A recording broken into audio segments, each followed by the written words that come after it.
জনাব আবু হেনা রাজ্জাকি, আপনাকে আমাদের এই অনুষ্ঠানে স্বাগত জানাচ্ছি।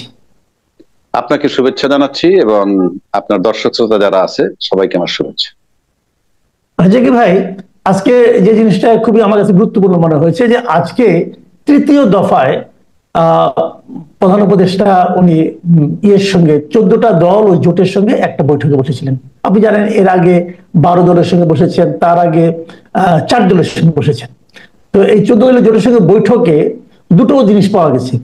একটা হলো প্রধান উপদেষ্টা যেটা বলেছেন, সে প্রধান উপদেষ্টা বক্তব্য হলো যে মানে গন্ডগোল লাগিয়ে নির্বাচনের আয়োজনকে ভণ্ডুল করার চেষ্টা চলছে। উনি এই আশঙ্কা প্রকাশ, আমি যদি পুরো বাক্যটা পড়ি, সেখানে এরকম বলেছেন উনি, যখনই নির্বাচনের প্রস্তুতি নিয়ে আমরা অগ্রসর হচ্ছি তখনই নানা ষড়যন্ত্র সামনে আসছে, কিন্তু বাস্তবতা হচ্ছে কোন ষড়যন্ত্র করেই গণতান্ত্রিক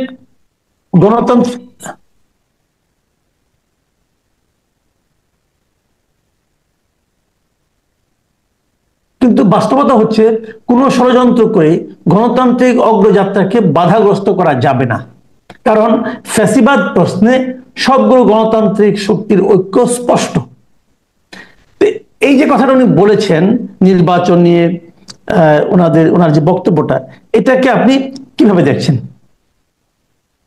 ধন্যবাদ আপনাকে। প্রধান উপদেষ্টার বক্তব্য তো এটা আপনি বলছেন?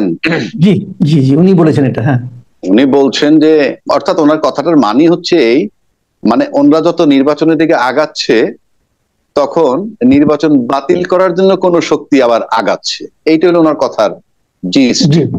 জি, এটা যদি আমি সহজভাবে বলি, আপনি একটা লক্ষ্য করে দেখবেন যে আমরা যখন আন্দোলন করে বাংলাদেশ এই ফ্যাসিজম মানে পতিত সরকারের বিরুদ্ধে যে আন্দোলনটা হইল, সেই আন্দোলনের সময় কিন্তু দলমত নির্বিশেষে সবাই কিন্তু আন্দোলনের ঐক্যমত্য ছিল, 1 নম্বর। 2 নম্বর, এই লোকগুলা সবাই কিন্তু বঙ্গভবনে বৈশা 3 বাহিনীর প্রধান বলেন, রাজনীতিবিদরা বলেন, অন্যান্য যারা বড় স্টেক হোল্ডার সুশীল সমাজ বলেন, সবাই মিলে কিন্তু ইউনূস সরকারকে দায়িত্ব দিছে। কি দায়িত্ব দিছে? আপনি টেক ওভার করেন, আপনি দায়িত্বটা নেন। কি হিসাবে? অন্তর্বর্তীকালীন সরকার হিসাবে। তো অন্তর্বর্তীকালীন সরকার কিন্তু আমাদের সংবিধানের কোথাও নাই। আমাদের সংবিধানে যেহেতু নাই, কাজেই অন্তর্বর্তীকালীন সরকার একটা সংবিধানবিহীন সরকার। এবং সেই থেকে উনি যা করে আসছেন অলিখিত ভাবে করে আসছেন, অলিখিত সংবিধান।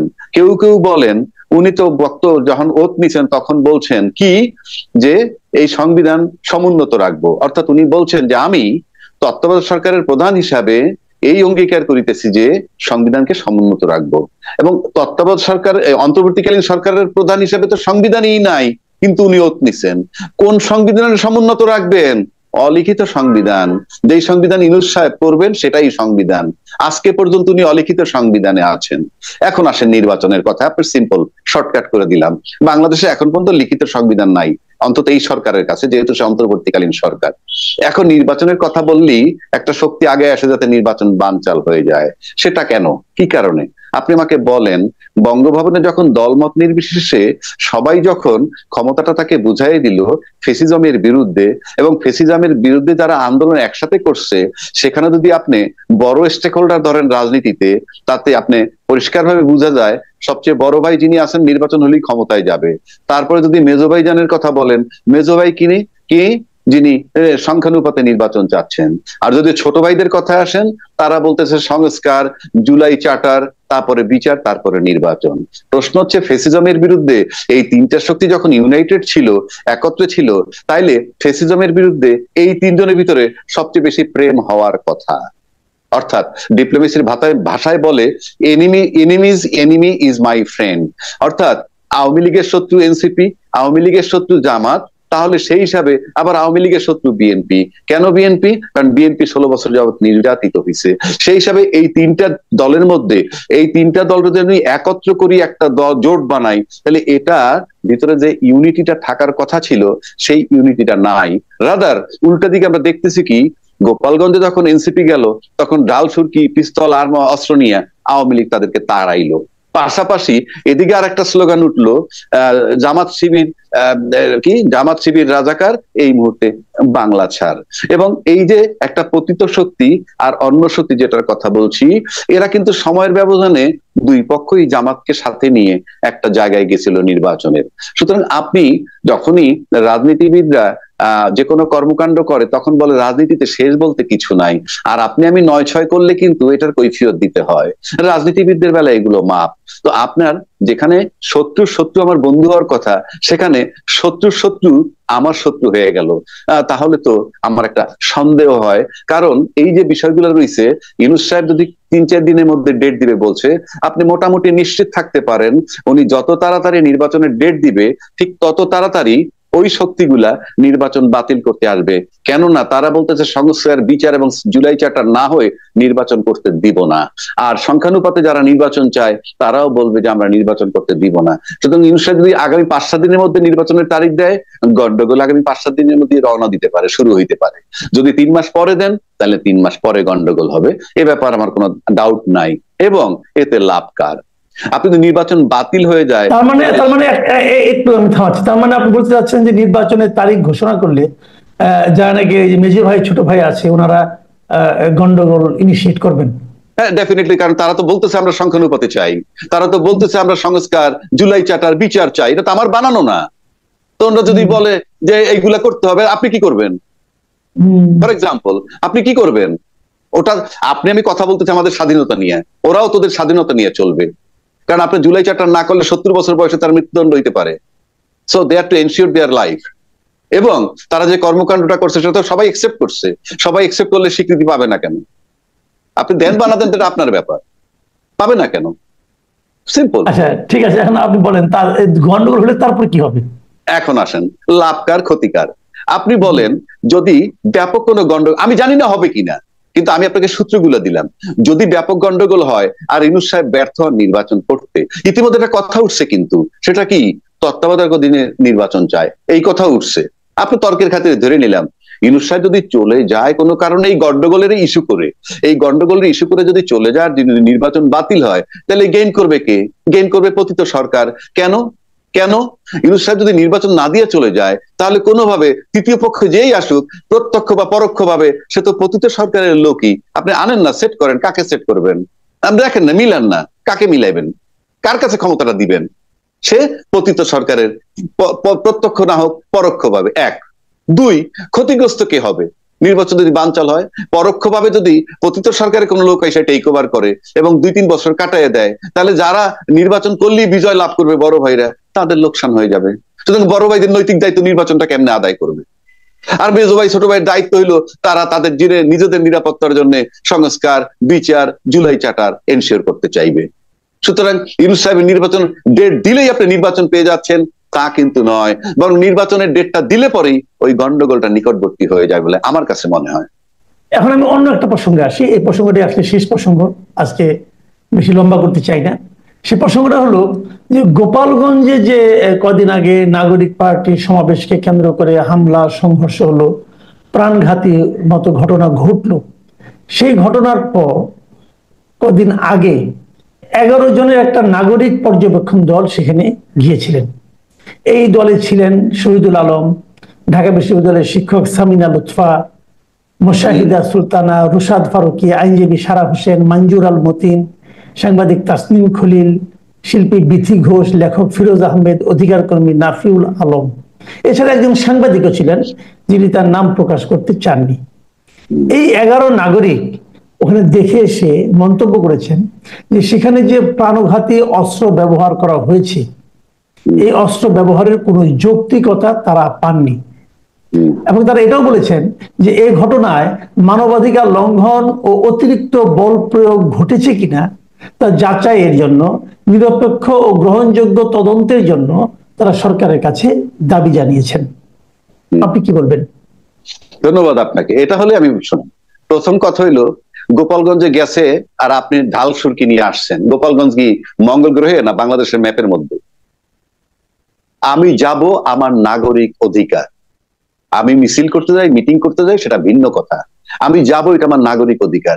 আপনি যে লাঠি সুরকি সবকিছু নিয়ে আসলেন, এখন পর্যন্ত ম্যাজিস্ট্রেসি পাওয়ার নিয়ে যখন রাস্তায় আর্মি আছে, কি উদ্ধার হয়েছে? কোন অস্ত্রগুলো উদ্ধার হয়েছে? ওখানে তো সশস্ত্র লোক আমরা দেখছি, সশস্ত্র লোকও দেখছি, তো এটা উদ্ধার হইলো না কেন? প্রশ্ন হচ্ছে, আপনি বোধহয় জানেন যে 17 জুলাই থেকে বাংলাদেশের মানবাধিকার মানবিক জাতিসংঘের মানবাধিকার কমিশনের কার্যক্রম বোধহয় অফিসে শুরু হয়েছে।